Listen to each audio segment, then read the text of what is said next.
Today I'm gonna talk to you about one of the tales told by Chaucer in the Canterbury Tales, the reeves tales.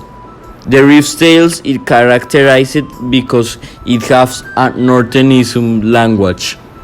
This is characterized to change the O for IA in some case, like in cases like home, that it came to him, and in and other cases like it changed each to ilk. It's possible that the narrator, that is the reeves,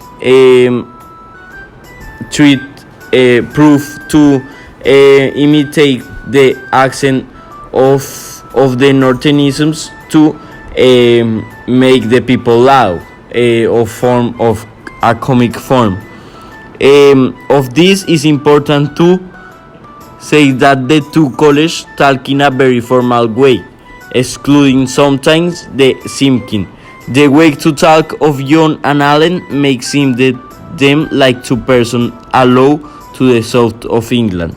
The reef's tale makes to see us and the people, how the language can separate the people nowadays. The techniques used in the reef's tale. In the reef's tale, we have a lot of techniques used by Chaucer. For example, the symbolism or the allegories. We can see that in parts like where when appears the horses.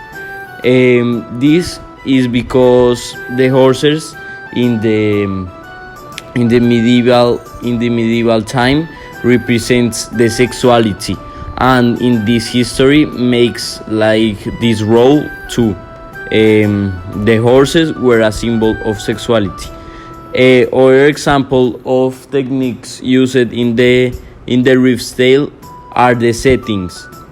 The narrator in this case is very specific and clear, describing the situation and the ubication of the history, that is in Trumpington.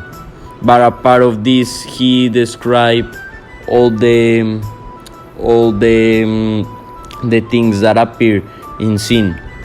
And also the third technique that we can see is the tone, because the narrator doesn't focus on telling us all the history with details, but we have in some cases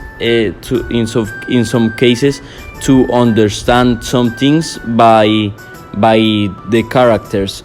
One example of this is when